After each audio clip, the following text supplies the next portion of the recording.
You know that moment when he says the words, "I'm not ready for a relationship right now," but then he keeps texting you. He still makes plans. He's affectionate when you're together. He opens up emotionally.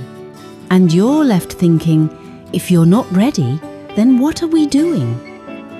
If this sounds familiar, you're not imagining the contradiction. There's real psychology here, and understanding it changes everything about how you navigate this situation. First, let me validate something. This is one of the most confusing relationship patterns women experience. You're getting mixed messages. His words say one thing, his behavior says another. And it creates this cognitive dissonance where you don't know what to believe. You're not being irrational for feeling confused. This is confusing. Here's what we're going to cover: why this happens psychologically, what's actually going on in his internal experience, and most importantly, 3 strategies that help you make decisions from clarity rather than confusion, a framework that helps you determine whether commitment is truly possible with this man. Because the goal here isn't to decode him so you can change him, it's to understand what you're actually dealing with so you can choose what serves you. So what's actually happening here? The pattern you're experiencing has roots in what attachment researchers call proximity regulation. Dr. Amir Levine talks about this in his work on attachment styles. Some people experience intimacy as both desirable and threatening at the same time. They want connection, they enjoy your company, they're attracted to you. But relationship structure triggers anxiety about losing freedom or being trapped. Here's the key insight. When he says he's not ready for a relationship but still wants to see you, he's not lying about either part. He genuinely enjoys being with you, and he genuinely can't handle what formal relationship commitment represents to him right now. These aren't contradictory to him because he's compartmentalizing them. He experiences, "I like spending time with you," and "I can't be your boyfriend" as separate, unrelated truths. From your perspective, this feels like a contradiction. You're thinking, if you like being with me, why won't you commit? But in his internal experience, these are different dimensions. The enjoyment is real. The limitation is also real. Dr. John Gottman's research actually shows that people with avoidant attachment patterns experience measurable physiological stress, elevated heart rate, increased cortisol during conversations about relationship definition, even when they consciously want the relationship. His nervous system is literally activating a threat response to the idea of commitment, even while his conscious mind enjoys your connection. Let me show you what this looks like in real life. Maybe he's your weekend boyfriend. He texts you throughout the week, makes plans every Friday, is affectionate and engaged when you're together, even talks about concerts or trips we should go to. But when you say, "What are we?" he pulls out the "I'm not ready" line. Or maybe he's emotionally intimate, shares his childhood, talks about his therapy, calls you when he's struggling but won't call you his girlfriend. Or he's consistent and reliable, never ghosts, follows through on plans, but maintains specific boundaries, like not posting about you or keeping your time together within certain limits.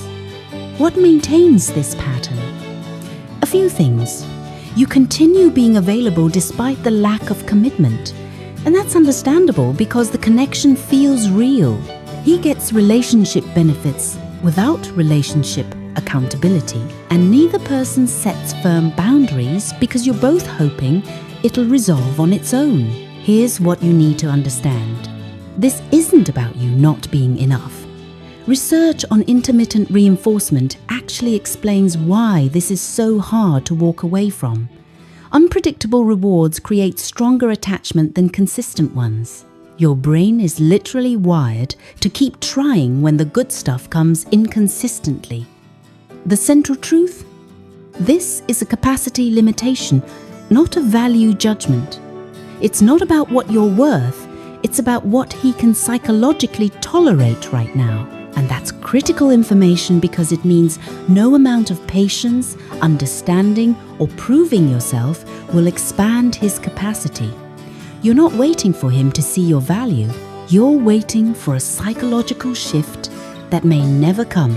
So what do you actually do with this information? 3 strategies. First, the belief test. Take him at his exact words. He says he's not ready for a relationship. Believe that as permanent truth, not temporary obstacle. Make decisions based on this is who he is and what he can offer, rather than this is a phase that will change. Why this works?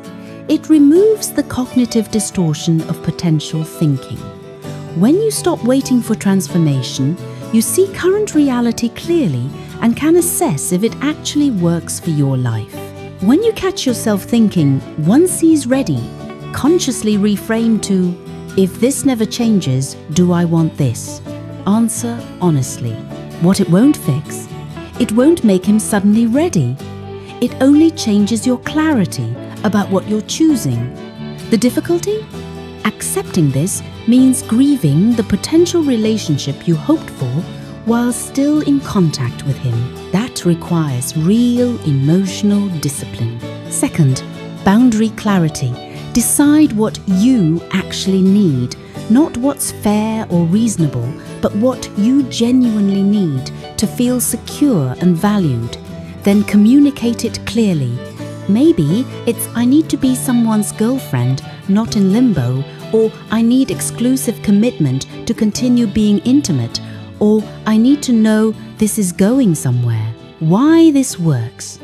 It removes the resentment that builds from accepting less than you need while hoping he'll spontaneously offer more. Creates a clear decision point. Have this kind of conversation with him. I've heard you're not ready for a relationship. I need clarity that we're actually building toward a committed partnership. I'm not pressuring you, but I can't keep going as things are. What do you think is possible? Then honor whatever answer he gives. What it won't fix. It won't make him capable of something he can't do. Many women have this conversation. He says, I just can't right now. And then she continues the pattern anyway. The boundary only works if you enforce it. The difficulty? You might lose access to the good parts when you set the boundary. And following through when he doesn't meet the need is where most women struggle. Third, the compatibility reframe. Stop evaluating this as, what's wrong with me? Or, is he a bad person? Start seeing it as simple incompatibility. He's not available for what you want. You need more certainty than he can provide. Neither person is deficient. You're just mismatched on fundamental relationship capacity right now. Why this works? It removes shame, blame, and the exhausting loop of, but why? Because when you notice yourself spiraling into, what did I do wrong? This strategy can help you consciously redirect to, we want different things. He wants connection without commitment. I want both. That's not moral failure, it's incompatibility. What it won't fix doesn't make the grief easier or make you miss him less. Just helps you see walking away as self-care rather than failure. The difficulty? Our culture says, if you love someone enough, you can make it work. Accepting incompatibility means accepting that love and chemistry aren't enough when fundamental needs don't align. Here is what I want you to walk away understanding. When someone tells you they're not ready for a relationship, that's them giving you important information about their current capacity. Your job isn't to figure out how to expand that capacity or prove you're worth stretching for. Your job is to decide whether what they can offer actually aligns with what you need. Understanding his psychology doesn't mean you have to accept the situation.